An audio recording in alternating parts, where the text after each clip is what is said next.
Okay, now that we know how to solve quadratics, factorize quadratics, and do everything with them as an equation, we're going to start looking at how to actually draw them out. So Chapter 7 looks at all of the different ways that we can sketch quadratics and use that to help us with solving. So we're going to draw on our previous skills and start drawing some parabolas.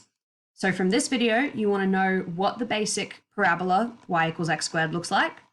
You want to be able to identify the key features of a parabola from a graph you're given and start observing the impacts that transformations of that basic parabola have. So our basic parabola is going to be y equals x squared. That is our standard, normal, straight up parabola. That looks like this. Okay, so this here is the graph y equals x squared. This is our base parabola with no transformations, nothing that's happened to it. And this is what we're going to use to compare all other parabolas to. Now, there are three kinds of transformation that we can make. The first is a dilation. What that means is that we're making the parabola either skinnier or wider than this base one. So you could have one that looks like that. That would be a dilation. Or you could have one that's really fat.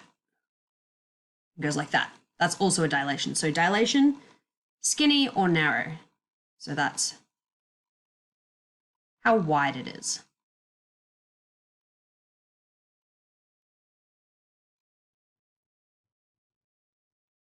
Our next kind of transformation is a reflection. Now, that just means, does our parabola look like a U or does it look like an N? So if we were to reflect the basic y equals x squared, we would end up with one that looks kind of like that. Okay? So basically, it makes it a mirror image upside down.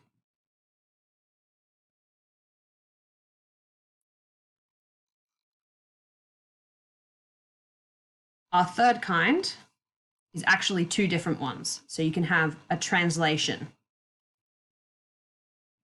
This just means we're moving the parabola somewhere else. So it stays the exact same size and the same way up, but we're shifting it around our axes. So this can be vertical, which is up or down, or it can be horizontal. So a vertical translation might look like that. It'll be less dodgy, but you get the idea. And a horizontal that's a horizontal translation. And a vertical translation, let's do it in a different color, might look like that. Again, your parabola will be nice and neat. I'm just drawing it freehand. But you can see it's the same parabola, we've just shifted it across, or we've shifted it down, or you could do a combination of the two, in which case you would end up with one down here. Those are all translations of your basic parabola y equals x squared. Now, you're going to want to be able to identify key features of that graph. Now, the key features that we want to be able to look at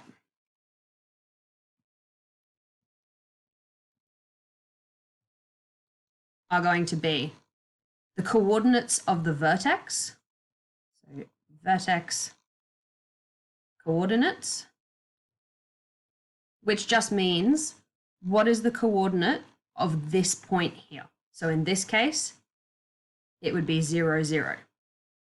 Okay, so the vertex is going to be the highest or lowest point of your parabola. All right, got a bit more space now. So our vertex coordinates are just the maximum or minimum point. So that's another thing you want to identify is it a maximum or a minimum? Which will depend whether or not it's been reflected in that x-axis. And that's sometimes called the turning point. If I could spell. turning point.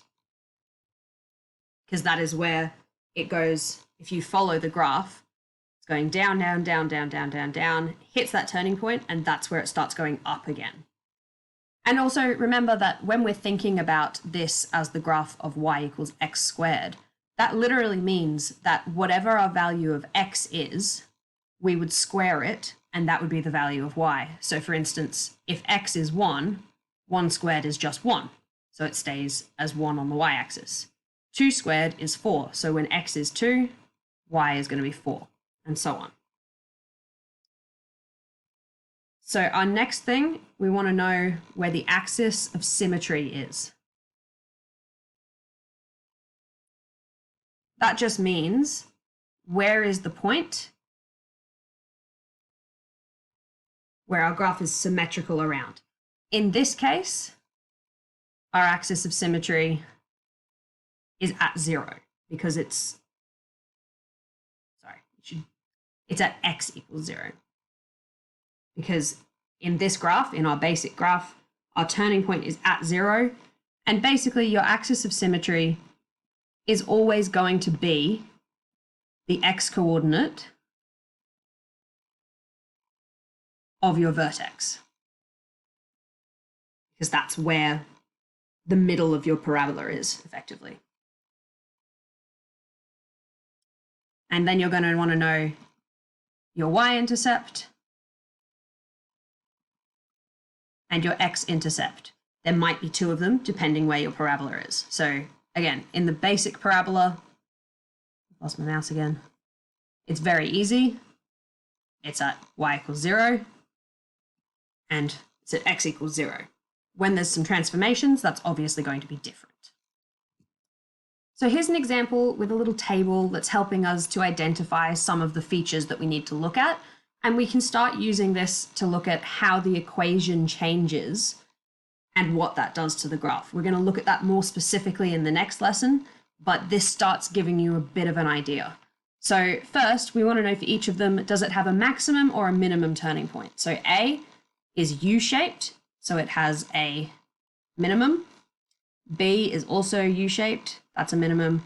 But you can see C here, this blue line, because obviously our red one is just y equals x squared, so the blue parabola is what we're looking at. That's been reflected, so that's going to have a maximum, which means, yes, it's been reflected, but the other 2 have not. The coordinates of the turning point of each of them. For A, it hasn't been moved sideways or up and down, so that turning point is still at 0, 0. For B, here we can see it's been moved over to the left a little bit. So its coordinate for y is still 0, but the x coordinate is now -2. And remember, our coordinates always go x then y. And for C, it's been reflected. That's not going to change anything for the turning point, but it's been moved up. So there's been a vertical translation, and that is now still at 0x, but it's at 3y. For the y value when x equals 1, this is just working with the equation. So for A, if we look, our equation is y equals 4x squared. So when x equals 1, y is going to equal 4 times 1 squared, which is still just 4, because 1 squared is 1, 4 times 1 gives us 4. And we can see that on here when x is 1, if we go up here, we hit that point, which is at 1, 2, 3, 4. For B, we've got x plus 2 squared is y. Sorry, I should put that at the start. So if we're making x 1, then we've got y equals 1 plus 2 is 3 squared, which gives us 9. And for C, our equation is y equals -x squared plus 3.